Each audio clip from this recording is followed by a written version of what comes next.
Lamine Yamal vient d'afficher sa nouvelle petite amie. Mais avant ça, Neymar a de retour. Il vient tout simplement de battre son propre record. Là, on nous dit, Neymar a réussi à disputer les 6 derniers matchs du championnat avec Santos. Et c'est là, vous allez me dire, mais t'es sérieux là? On parle de seulement 6 matchs. Oui, c'est 6 matchs, mais c'est la première fois depuis 3 ans. Là, on nous dit, c'est la première fois depuis 3 ans qu'il arrive à disputer 6 matchs d'affilée en jouant au moins 90 minutes dans chaque match. Donc clairement, là, il est en train de se renforcer petit à petit. C'est une très bonne nouvelle pour Santos et surtout pour le Brésil. Parce que oui, Carlos Ancelotti, tu comptes sur lui pour casser les reins comme il a fait quelques jours. Regardez-moi ça. Regardez, le gars il tombe, il fait semblant d'aller à droite, allez, il repart à gauche.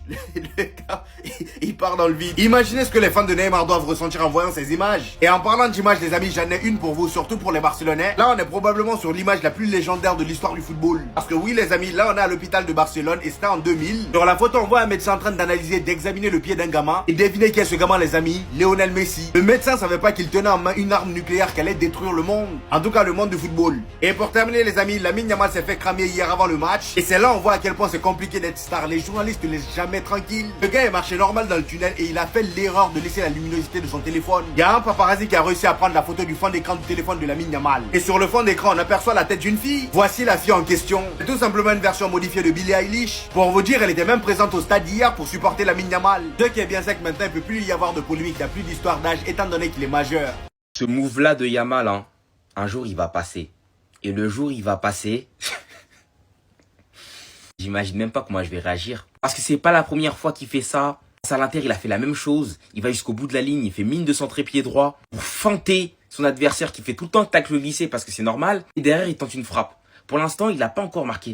Et tu sens que ça arrive. Victoire 5-2-0 du Barça pour le trophée Gamper face au Como de Fabregas. Fermin, Yamal, les deux mettent un doublé. Et là, depuis la fin de saison, on est sur une constante avec Yamal. Voilà, il marque quasiment à tous les matchs depuis la fin de saison. Ce rôle-là qu'il doit prendre au FC Barcelone. C'est lui qui doit faire la décision dans la plupart des matchs. Pas que par le dribble, mais par la finition. Et c'est ce qu'il est en train de nous montrer. Mettre un tapin et une belle frappe enroulée en une touche comme celle face au Real Madrid. Fermin, lui, va faire un super match Olmo.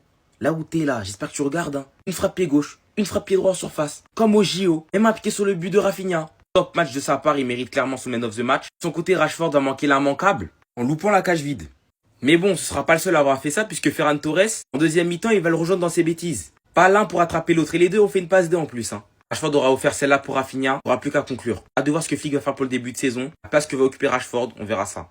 Du fond du cœur, si vous n'avez pas eu la chance de voir Lionel Messi jouer plus jeune, si vous n'avez pas eu la chance de voir Messi, Cristiano Ronaldo, si vous n'avez pas grandi dans cette ère-là, regardez Lamine Yamal. Que vous soyez supporter du Barça ou pas, je compare ni Messi à Lamine Yamal, je compare pas Ronaldo à Lamine Yamal. Je vous dis juste qu'en termes de plaisir, de frissons, de sensations, vous ne trouverez pas un joueur capable de se rapprocher plus de ces deux humains que lui. Je suis pas un petit, hein, et j'ai 30 ans, 31 à la fin du mois. Je sais de quoi je parle. J'ai grandi devant Messi, j'ai regardé tous ses matchs. Si vous n'avez pas eu cette chance-là d'allumer votre télé et d'avoir un spectacle mémorable qui marquera probablement l'histoire, faites-le avec Lamine Yamal. Il a littéralement une mixtape pour chaque match. Chaque match. C'est simple. Il est trop fort au foot. Ballon d'or ou pas, moi je m'en bats les steaks. Mais venez pas me dire que c'est pas le meilleur joueur du monde. Et il est en train d'améliorer sa finition en plus de ça. Aujourd'hui, il a claqué un doublé. Il aurait pu finir avec un triplé. Il aurait même pu finir avec un triplé de passe D en plus. Si tout le monde n'avait pas voulu être solidaire avec Marcus Rashford, vous aimez pas son comportement en dehors du terrain, c'est pas mon souci. Mais son talent, il est intergénérationnel. Il y en a un tous les 20, 30 ans. Et je suis sympa. Très souvent, il joue au Barça en plus. Très souvent, il porte le numéro 10. Ronaldinho, vous l'avez pas vécu? Messi, vous l'avez pas vécu? Lamine, vous avez pas d'excuses. Vivez-le, parce que vous le raconterez à vos enfants. C'est moi qui vous le dis. Vivez-le, pour pas avoir le regret de se dire « J'ai pas assez profité de lui ». C'est le début. Attendez pas. Attendez pas. Moi les gars, la vraie question que je me pose, c'est la saison prochaine, on va mettre combien de buts en tout? Parce qu'on est bien parti pour, on va mettre combien de buts en tout? Le prochain match, ce sera un match officiel. Et je pense vraiment que statistiquement, en termes de buts, on fera mieux. Quand tu sais qu'en attaque, t'as Lamine Yamal et Rafinha, qui la dernière saison faisaient partie des meilleurs. Tu leur rajoutes Rashford et un Ferran Torres qui cette fois-ci va commencer la saison avec de la confiance, comparé au début de saison de l'année dernière. Sans pour autant oublier Fermin Lopez, Dani Olmo, Lewandowski. Les gars, vraiment, cette saison, on va se régaler et mettre des scores à beaucoup d'équipes comme l'année dernière. Visiblement, Flick va garder son principe de ligne haute, sachant que je trouve que Araujo l'a maîtrisé personnellement. Moi, personnellement, je pense vraiment qu'il y en a qui se font du souci pour la défense, mais je suis convaincu qu'elle ne sera pas un problème. Parce qu'on a les joueurs pour, ils doivent juste se réveiller. Je parle de Araujo et Christensen. Sachant que Garcia a montré à quel point il était bon, il nous manque juste une chose afin qu'on soit vraiment heureux. C'est que les loges VIP soient validées et qu'on soit de retour au 1 pour 1. Et là, les gars, la saison, elle peut commencer tranquille. Un doublé de Fermin Lopez, un doublé de Lamine Yamal, Rafinha buteur. Moi, je vous le dis, les gars, on part sur le même rythme que la saison dernière. Et on va mettre des gros scores à une grande partie des équipes de Liga. En tout cas, le football est de retour, donc on est heureux. Enfin bref, sinon vous les gars, vous en pensez quoi? Ramenez-nous sur Snap, on s'ennuie. Durant cette pré-saison, en 4 matchs, le Barça a mis 20 buts. Et ça choque personne. 3 buts à Vissel Kobe, 7 buts à Séoul, 5 buts à Daegu et 5 buts à Como. Certains te diront, ouais, mais regardez la gueule des équipes qu'ils affrontent. L'année dernière, le Barça est l'équipe qui a mis le plus de buts. Alors, je sais pas pourquoi vous aimez nous emmerder quand c'est le Barça, mais faut arrêter d'abuser, les gars, faut être factuel et mettre un peu sa haine de côté. Vous savez, les gars, c'est pas parce que vous dites la vérité qu'il y aura des voix qui vont être dispersées pour le Ballon d'Or, parce que je pense que c'est ça qui est en train de faire péter un câble. Déjà qu'il y a eu une réécriture sur la saison du Barça, les gars, et ça fait mal. Certains essayent de faire passer cette équipe pour une équipe surcotée, alors que l'année dernière, elle est dans le top 3 et elle n'est pas 3ème. L'année dernière, si je me trompe pas, cette équipe a inscrit 173 buts, avec des attaquants comme Robert Lewandowski, Lamine Yamal et Rafinha qui ont surjoué. Et cette saison, cette équipe, ça va être pire, parce que cette fois-ci, nous avons du banc en attaque. Bardi, Rashford. Et cette fois-ci, j'espère avec un Olmo qui sera épargné par les blessures. Les gars, 20 buts en 4 matchs, vous comprenez pas qu'on repart sur les mêmes bases que l'année dernière. Ouais, mais regardez les équipes qu'ils affrontent. L'année dernière, vous avez tenu le même discours malgré les buts contre le Real, l'Atlético, Dortmund, Benfica, Inter, Bayern. Et au lieu de kiffer et de prendre du plaisir parce que vous regardez tous nos matchs en cachette, bah vous allez critiquer. Enfin bref, sinon vous les gars, vous en pensez quoi? Ramenez sur Snap, on s'ennuie.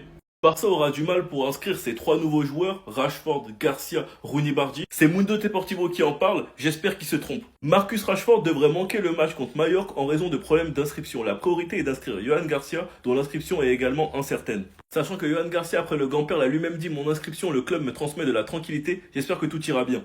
Notre match de Liga, c'est samedi, on est mardi, nous avons encore du temps, donc tranquille. Pas de panique, sachant qu'avec le rapport médical de Ter Stegen, ça devrait arranger les choses. Mais si c'est encore à cause d'un blessé qu'on réussit à enregistrer notre joueur, c'est que la direction se fout de notre gueule. On attend toujours la confirmation concernant les loges VIP, on n'est toujours pas au 1 pour 1. S'il y a bien une chose que j'ai pas envie de faire, c'est de donner raison à Nico Williams. Parce que si nos recrues ne sont pas enregistrées avant le début de la Liga, ça voudra dire une chose, que Nico Williams a fait le bon choix, que Nico Williams avait raison, que le pressing sur Nico Williams est officiellement annulé. Car pourquoi on va presser un joueur qui voulait des garanties d'être enregistré, qui les a pas eu, et au final, les joueurs qu'on a recrutés ne sont pas fait enregistrer dans les temps. Le pressing sera annulé. Donc j'espère vraiment que tout est faux, que la Porta sait ce qu'il fait, parce qu'on passera encore une fois pour des clowns et j'ai pas trop envie. Enfin bref, sinon vous les gars, vous en pensez quoi? Ramenez-nous sur 5%, on s'ennuie. Si je vante autant les mérites de Lamine Yamal, 18 ans, il faut que je le fasse pour Monsieur Pau Koubarsi. J'ai retrouvé la vidéo, les frères. Regardez l'intelligence de jeu. Regardez comment le garçon se... Non, Inigo Martinez maîtrisait ça. Non, mais Monsieur Koubarsi, 18 ans, on a déjà l'impression qu'il a 27 ans. Il est extrêmement professionnel. Je vous rappelle que dans ce match-là, il y a eu 5 hors-jeu en 11 minutes. Regardez Koubarsi. Hein. Son comportement est exemplaire. Le hors-jeu, il le maîtrise. Cesc Fabregas va mourir. Il ne comprend pas. Il ne peut pas comprendre. Koubarsi. Regardez encore une fois. Observez bien sur la gauche de l'écran. Regardez Koubarsi là. Regardez ce qu'il fait. Est-ce que vous voyez? Et il sait, dès que la passe est levée et envoyée, il lève la main. Il sait que le gars est hors-jeu. Non, tu es trop fort. Il est trop fort ce petit.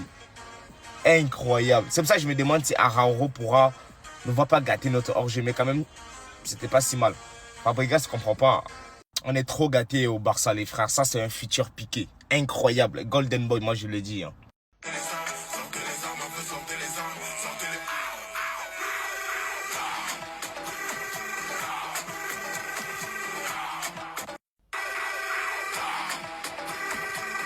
En fait, je crois que j'ai compris. Depuis la fête de la musique, personne veut décharger. En fait, cette musique-là, elle a dépassé les frontières. C'est fini, en fait. C'est devenu limite un classique. C'est devenu un classique. Tout le monde l'utilise. Mais après, les gars, vous savez très bien c'est qui l'utilise ce son. Hein? Les FC Barcelone, ils aiment trop les sons français. Alejandro, j'ai déjà prévu depuis, ça fait longtemps. Ça fait longtemps que j'alerte. J'ai arrêté d'alerter parce que je me suis dit, vous avez compris le message. Mais Alassane, il recommence trop. C'est trop. Multirécidiviste, faut que t'arrêtes. Non, franchement, chargé, je comprends plus. Ce son, c'est trop. Je vois Taïga, il s'ambiance sur ce son. Lamine Yamal, Baldé. Maintenant, c'est quoi la suite, en fait? C'est quoi la suite? Attention, Alejandro Baldé, tu recommences tes bêtises là. Je suis comme le loup-garou, là, qui menace. Attention, Baldé.